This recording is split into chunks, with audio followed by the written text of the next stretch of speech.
How's it going, everyone? Yosef back here with another video, and I hope you're having an amazing week so far. Today we get to take a look at an Alfa Romeo Giulia Quadrifoglio, and I know that sounds like a mouthful, but this is a very special car. A lot of people don't know the story about it and probably goes under the radar, but I am very excited to show this to you. So before we get into the video, if you're new to the channel, my name is Yosef and I happen to be a car enthusiast with 3 kids, and I used to sell cars in the past. So if you're interested in my perspective, please subscribe and don't forget to turn those notifications on so you get a notification every time I post a new video. All right, now on with the video. All right, so let's talk Alfa Romeo Giulia Quadrifoglio. For those of you who don't know, Alfa Romeo is an Italian brand, just like Ferrari and Lamborghini and Fiat. But Alfa Romeo is probably less known here in North America because they haven't been around here for that long. You see, Alfa Romeo is an old brand and they sold millions of cars in Europe and all over the world, but in North America, they were only here for a small stint a few decades ago, and then they hadn't really come back until about 2017 when Alfa Romeo introduced us this beautiful Giulia. And what was interesting was, a lot of people were skeptical about this. They thought, what is this Italian brand going to bring to the table? How is it going to compete with the amazing BMW 3 Series and the Mercedes C-Class that have already been coveted by so many people? Well, they had a trick up their sleeve. They came out with a performance version of the Giulia called the Quadrifoglio. And what was interesting about it is it's not just a performance car. It's not just horsepower and numbers. It had a story. It had a story about the test drivers from back in the day with Alfa Romeo's racing team. A gentleman named Ugo Savocci, and I'm probably butchering his name. He took a leap of faith by painting a 4-leaf clover on his car every time he would race, and it brought him a lot of good luck. However, the one time he didn't put it on his car, he was testing out a vehicle and he unfortunately crashed and passed away. And from then on, Alfa Romeo said, we are going to commemorate Ugo by putting a 4-leaf clover as the brand for all of its performance vehicles. And that's what we see today in this beautiful Quadrifoglio. So it's not just a performance car, it's a performance car with a story, with a heritage, with something that evokes an emotion. And that to me is special. So what I want to find out is it just a story? Is it something that should be left for the poems and the storybooks? Or is it a great vehicle to own and drive? And does it compete well with the BMW M3 and the Mercedes C63 AMG? Well, to find out, I have come to the DuPont Registry collection over here in South Florida, in Miami. And I wanted to give a big shout out and thank you to Kay and the entire team here for loaning me this Giulia Quadrifoglio for the video, but more on that at the end of the video. Okay, so let's start by talking about pricing for the Giulia Quadrifoglio. And back in 2024, not too long ago, this thing started at around $86,000 US and pretty competitive for the market if you compare it to the BMW M3 and Mercedes C63 AMG. But what about power and performance? Well, this thing also has a bit of a story because it's got a Ferrari-derived twin-turbo 2.9-liter V6, and it pumps out 505 horsepower and about 480 pound-feet of torque going to the rear wheels. All the best performance cars always come with rear-wheel drive. That's just what makes them a little bit more exciting and fun to drive. But what's really cool here is you'll notice that you've got a fully carbon fiber hood, and that's something unique. Not a lot of cars sport that. So what about styling? And you might be interested to know that the styling for the Giulia Quadrifoglio has remained relatively consistent over its entire life. So from 2017 until now, it's kind of looked about the same, but it's got a few really cool things up its sleeve. It does look very aggressive, it does look really nice and has a great presence, but it also has sort of a feminine side to it. It's curvy and it's soft. It's not really in your face. But if you take a look at the little details here, this is where things really stand out.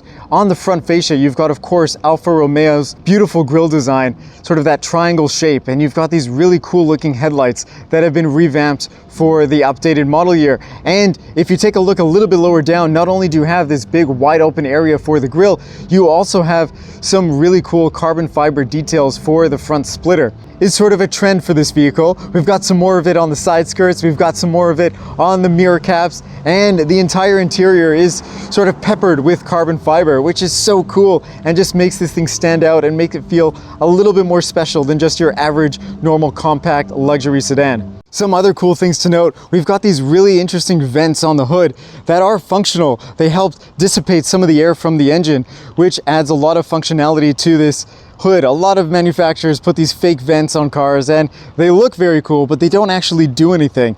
And speaking of functional vents, we have another one over here on the side. This one may not be as obvious, but it does add to the styling and looks kind of cool.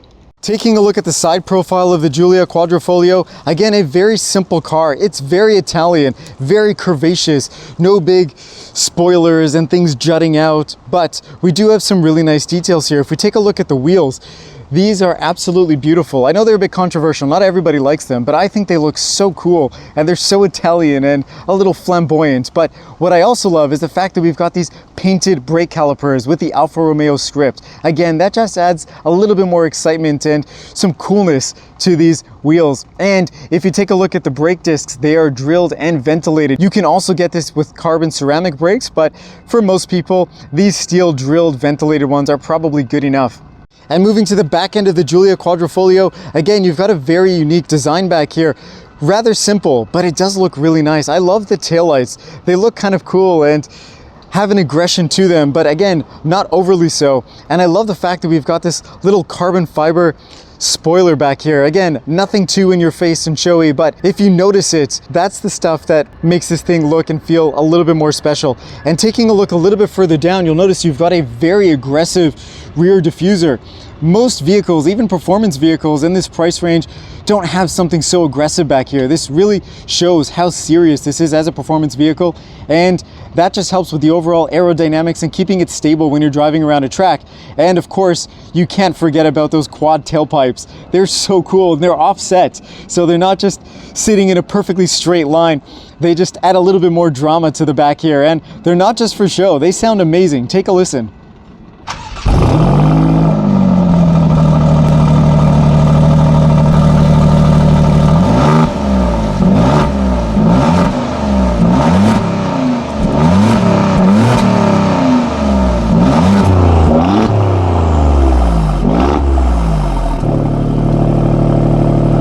All right, let's take a look at the interior of the Giulia Quadrifoglio. And when we open the door, we're greeted with a relatively basic and simple door card. We do have some nice soft touch materials up here and some stitching, which looks great. But I think the really important factor here is the fact that we've got some open weave carbon fiber. There's nothing over here. There's no epoxy or anything covering it up. It's just literally open weave carbon fiber, and it looks so cool. Even this door pull is something that's unique. It kind of looks like a spaceship or something really awesome. But other than that, not a whole lot to talk about here. One thing I have to give credit for is we've got a metal speaker grate for the Harman Kardon sound system, but otherwise a very simple and basic armrest over here. Switchgear feels a little bit cheap, nothing too expensive here, and this does kind of wobble a little bit. It doesn't feel very well put in place, and I have to say, generally the build quality is okay on this vehicle. Things do creak a little bit on the door card. Other than that, if we take a look a little bit lower down, you've got this beautiful Alfa Romeo script for the skid plate, and that looks really nice and adds to the drama when you get in here. And then taking a look at the seats, I love what Alfa Romeo has done here. First of all, the leather is very supple and feels really nice, and I love the fact that we've got this embossed Alfa Romeo logo in there. It looks just so cool. And these bucket seats, again, they're so plush and so comfy. They just hold you in place, but not overly aggressively. They look and feel really nice, and I love the perforation and the design here. And you also have a thigh extender, which is a really nice feature. A lot of vehicles don't have those, and especially in a performance car, if you're going around a track, you want to be comfortable, but you also want to be able to use this every single day, and that allows you to do it. And of course, a little bit lower down, you've got all of your memory and seat functions down here, which are great. It is nice that we've got the memory seats even on a performance vehicle like this. Again, this is a bit of a luxury vehicle, so we can't forget about that. Sitting behind the wheel of the Giulia Quadrifoglio, we have a beautiful steering wheel, and what's so cool about this is not only does it have the leather on the outside and you've got the Alcantara over here, but you've got carbon fiber over here, the Quadrifoglio logo, and you've got your engine stop start button over here as well, like in a Ferrari or something like that, which I absolutely love. That's such a cool feature. And you've got some physical buttons. Even though this is a 2024 model, you would think that most brands have already gone to those capacitive touch and all that kind of stuff buttons, but no, Alfa Romeo is stuck true to physical buttons, and honestly, they feel amazing. They have a really nice solidity to them when you press them, and they feel like they're damped really nicely, and it is a nice tactile feel. Speaking of tactile feeling, you'll notice that behind the steering wheel, we have these gorgeous aluminum paddle shifters that feel so nice in the hand. They're very weighted and they've got a solid kind of feel to them. And what's really neat is you've got these cutouts for the plus and minus. It's not just etched in there, it's actually completely cut out, which looks so cool. And they're attached to the column instead of attached to the steering wheel. So they always stay fixed in place when you're driving around. You always know how to shift up or where to shift down. It's not going to disappear on you when you turn the steering wheel. Turning on the Giulia Quadrifoglio, you'll notice you've got a fully digital gauge cluster. Now, it is a nice gauge cluster. I wouldn't say it's one of the highest quality gauge clusters in the industry, but you do have some customizability over here, and you've got some really interesting things that you can take a look at. There are some performance metrics, and you can of course play around with G meters and things like that, which is really nice. But overall, not the most configurable screen. I would prefer to be able to kind of manipulate everything that we've got in each of those kind of circles. But when you change the different drive modes, it does change things up a little bit and makes things look kind of cool. So I do like that we've got something unique behind the scenes over there. That being said, it is a very nice gauge cluster, not one of the highest quality gauge clusters that I've seen in the industry. And if you bought a modern BMW or Audi or Mercedes, you'll get a much better experience there and some more configurability. But it is nice that we've got some great visuals over here and some graphics. Other than that, I do like the fact that we've got these really cool, almost thruster-like jet engine type air vents that just stand out and look so awesome, and they blow air really nicely on you. But in the center, we don't have them. We've got these almost Mazda 6 style type air vents, which kind of look nice. In my opinion, it's a little dated, but we do have some physical buttons over here and a relatively small infotainment system. I do want to talk about the infotainment system before I talk about the buttons down below, because one of the biggest drawbacks of this vehicle, in my opinion, really is this infotainment system. It's very laggy. It doesn't look all that great. The black levels are not amazing. It does seem a little pixelated, and to be honest with you, I would have expected a lot more from a vehicle that is this modern. Now, you can use it as a touchscreen. You can also use this rotary dial and this trackpad to play around with different things in there, which is great. But again, this is a little bit old. It's getting dated. And in a modern car, you would expect more of a tablet style type thing. Although I do like the way it's all integrated in here, but it does leave a little bit to be desired. Now, other than that, if we put it into reverse and we take a look at the camera system, you'll notice another big drawback over here. You've got this big space for the screen, but you use a tiny little bit of it for the camera system. And you would think that might be okay if the camera system was really good. But if I zoom in, that is not a great backup camera. You don't have a 360 view. It's purely a backup camera. There's no different angles or things like that. You do have parking sensors over here, but other than that, you know, it leaves a lot to be desired in my opinion. So again, you're not buying this car because of its amazing tech. It's not going to blow you away, but at least it gives you a backup camera, right? That's got to be a positive. Okay, moving on to the rest of the dash over here and the center console area.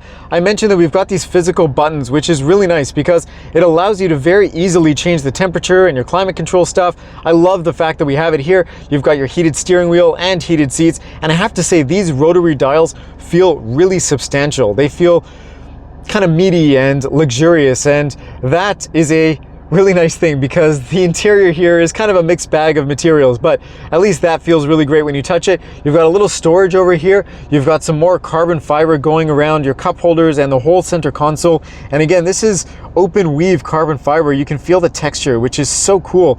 A lot of other vehicles have it glossed over with epoxy and it looks nice, but you can't tell if it's real or not. But this, there is no mistaking. This is real carbon fiber. Now, you may notice that this looks a bit familiar, and that's because that is brought straight out of BMW. BMW supplies the gear shift over here for the Alfa Romeo Giulias. It's an older version of BMWs I drive, but it is nice that we have that, and for people who drive BMWs, it'll be very familiar to them. And you'll notice down here you've got the Italian flag, just because, well, you can't have an Italian car without boasting its heritage. So I really like the way they've integrated that over here, and I have to say this is so much better than just having gloss black plastic. And you've got a little spot over here for your key fob. You can put that in there. You've got your volume dial, which is really nice, and your DNA selector. What is the DNA selector? Well, if you're going to the different drive modes, this is how you do it. And you can change between race, dynamic, neutral, and sort of the comfort mode. And if you press on this, you can also change the suspension settings. So if you want the more firmer suspension or the, I guess, more relaxed suspension, you can do that by hitting that button when you're in the dynamic or the race mode. And to get to the race mode, you have to be really committed, because you have to twist and hold, and only then puts you in the race mode, which is really cool. Other than that, you'll notice that you've got a wireless charger over here. You've got an armrest with a little bit of space, and you actually have something that'll hold your phone in place, which is kind of neat. You've got an auxiliary port and USB-A and Type-C charge ports down there as well. This armrest is soft touch, not super squidgy, but it is nice. It doesn't move forward or backward or ratchet at all. But other than that, it does look nice with the leather texture over here and all of the stitching. Moving up to the top over here, you'll notice that you've got a relatively basic looking rear view mirror. You've got all of your controls for, we don't have a sunroof up here, but you've got your lights, your dome lights, your SOS button, and all that kind of stuff. It looks really nice. Nothing to write home about, nothing too special, but it is very solid. A lot of vehicles that I test and I play around with, you start to press around up here and everything feels a little loosey-goosey, but this is developed and sort of bolted in really, really well. So I got to give Alfa Romeo a lot of credit for that. And you've got some soft touch materials up here. It feels really nice. And you've got some integrated garage door buttons up there as well, which is kind of neat. Overall, I just want to make a comment about the interior. I happen to really like the way this looks. It is a bit older. It doesn't feel as modern as a new BMW M3 or M4 or Mercedes C63 AMG, but I do like the way that it's designed, and it feels very Italian.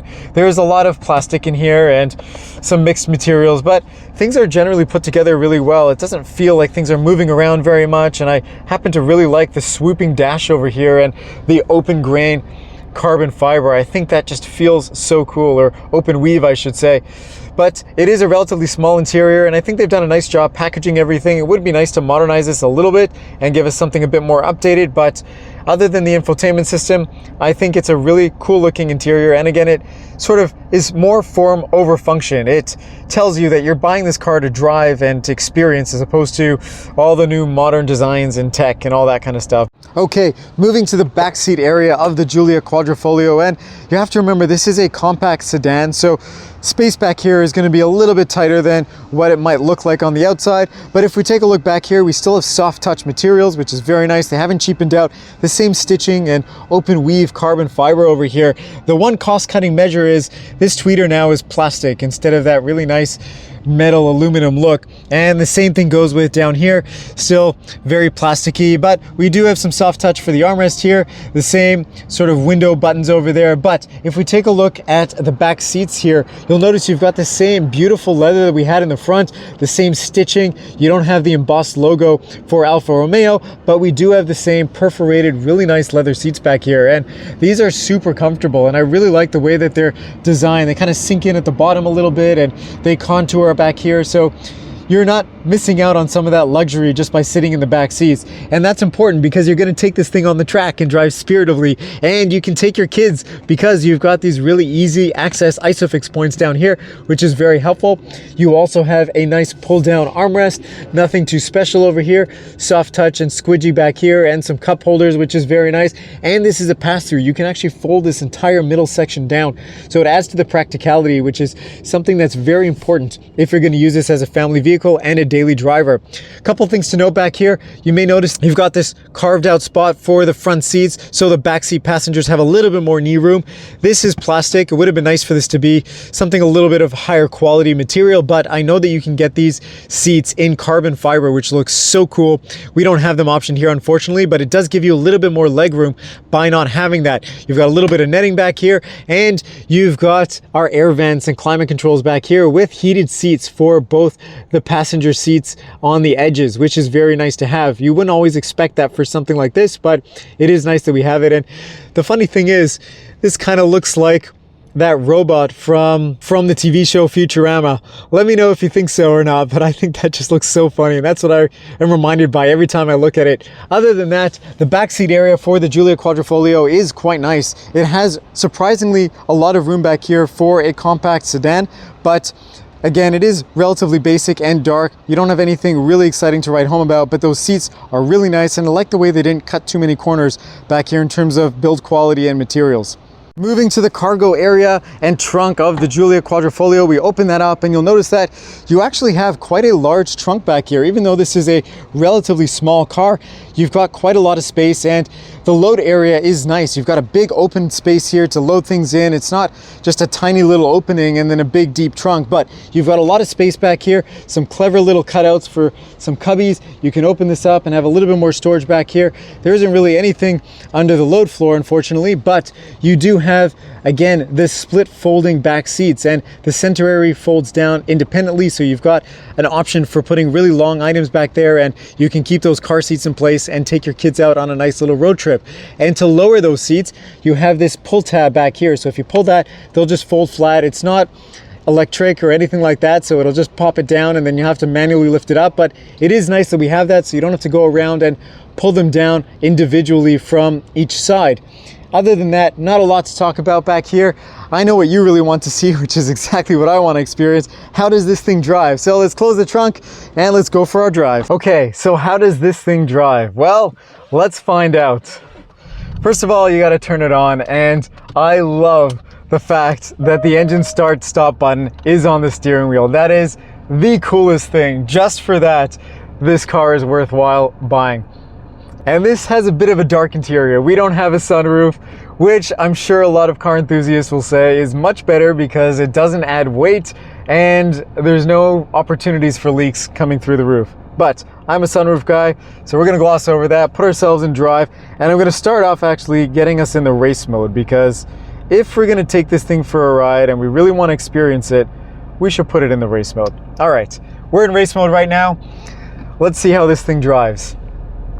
And right away when you get in here, you just feel the whole thing shake. It actually feels like a muscle car. It's kind of cool. It's not like a traditional performance car that you get in, everything's very refined and just drives the way you would normally expect. This thing drives more like a muscle car that happens to be a bit more track focused than you might expect. Now, a couple things that are interesting right off the bat. Number one, the turn signals. They are out of BMW's old system, which means they go back into their place instead of staying fixed when you put them on. So you have to kind of pay attention to that. And if you're not really paying attention, you might forget that they're on. And if you want to cancel them, you might have to press it again, and it's confusing and kind of frustrating. So that is something that is annoying in terms of the driving experience. But other than that, the driving position here is excellent. The visibility is okay at best, I'm gonna say, because you've got these massive A pillars and the B pillars, and somehow the proportions of the way they've set up this car are a little odd. But other than that, it feels amazing in here. It feels so special, and these paddle shifters are so cool. Just the fact that they're enormous and metal, it just makes you want to press them and play around with them all day. And of course, if you're going to buy this car, that's probably what you're going to do. Now, the cool thing about this is a performance-oriented car. It's designed to be driven. This is a car that makes you want to drive it really fast, and that's the point of it. You're not buying an Alfa Romeo Giulia Quadrifoglio because it's the most luxurious or the most comfortable or has the best tech, because if that's the case, you're going to be severely disappointed. You are buying this car because of that. because you want a 2.9 liter V6 that puts out 505 horsepower to the rear wheels. I mean, this thing hauls. It feels amazing. I've driven the Stelvio Quadrifoglio, which is its kind of big brother, the SUV version of this, and I don't know, this thing being smaller, lighter, just feels like it's in a whole different league, and it's so incredible to drive this thing around. And you'll probably forget as soon as you put your foot down about all the terrible graphics and infotainment system and the fact that we've got a horrible backup camera, because you're gonna have such a big smile on your face putting your right foot down that just makes it all worth it. So what do I really think about this, and how does it compare against, you know, a BMW M3, a Mercedes C63 AMG, or an Audi RS3? Well, if you get one of the other German brands, you are going to get a much more refined vehicle. You're gonna get much better technology, and you're gonna get a vehicle that will probably offer you a bit more practicality. But where those cars leave off is they don't have a story. They don't offer that sort of feeling behind the car, that emotion. They give you a great performance car, don't get me wrong, but they're lacking in that, I don't know, car enthusiast pièce de résistance. And this car, even though it's probably not the most modern, not most advanced, not the prettiest, and a little old, hasn't been updated in a while, it gives you that special kind of feeling. It gives you something that an Audi, Mercedes, or BMW just can't. It's got that heritage, and it gives you the story, and it reminds you of that racing driver, Hugo, who unfortunately passed away doing what he loved, and that is driving cars.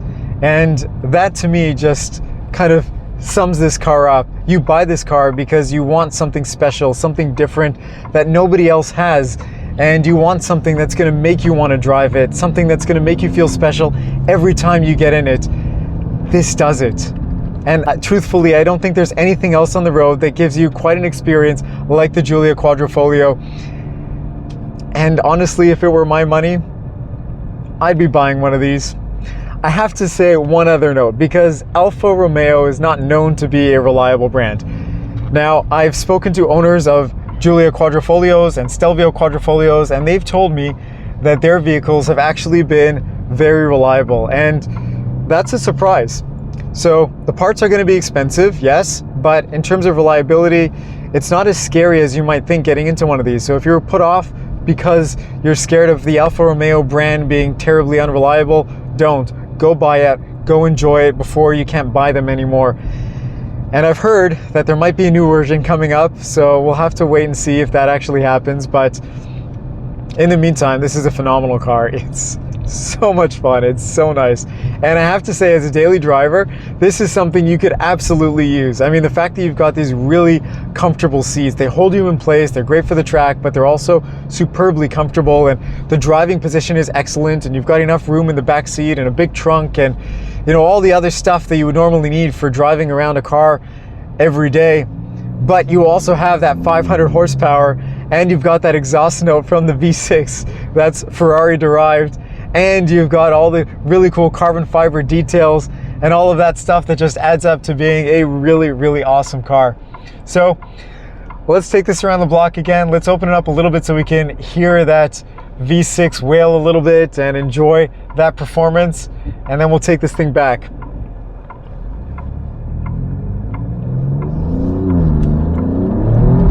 Whew, that's a lot of power. That's amazing. It's so much fun. I could drive this thing all day and not get bored of it. Funny story, I really wanted to buy one of these, and the only reason why I didn't get one and I ended up getting my Golf R is because it didn't have a manual transmission, and that's unfortunate. But otherwise, this is such a great car. One last thing I want to mention about the driving experience and what makes this thing so special is the fact that, you know, a lot of cars nowadays, they have so much tech. They're so loaded with all these electronic nannies and things that help you drive a little bit easier and better, but it takes away from the driving experience. You've got a car that's basically driving itself. If you want something that's a little bit more analog, this thing does it. I mean, it gives you all those visceral feelings when you're driving it around. It has all those manual inputs, from the way that you shift the gears, from, you know, the way that this thing drives and puts the power down. It feels so much more raw and exciting than something that's maybe more refined. And that's what makes this thing so special. It hasn't caved to all of the technology and refinement that's going on in the automotive industry and all the driving tech. This thing is for somebody who wants to drive and really enjoys driving. That's everything I've got to say about the Giulia Quadrifoglio. I hope you found this video helpful and interesting. I know a lot of people have never heard of the Giulia Quadrifoglio and probably would never even consider buying one, but I hope this kind of gives you a little bit more motivation to take one out for a test drive. Maybe you really want to buy one and you were put off because of some negative reviews, but don't let that put you off, because this thing has so much to offer and it's an exceptionally driving car.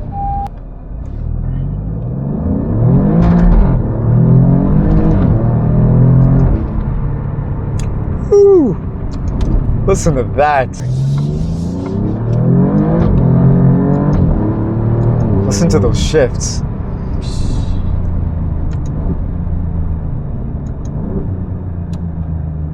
Wow.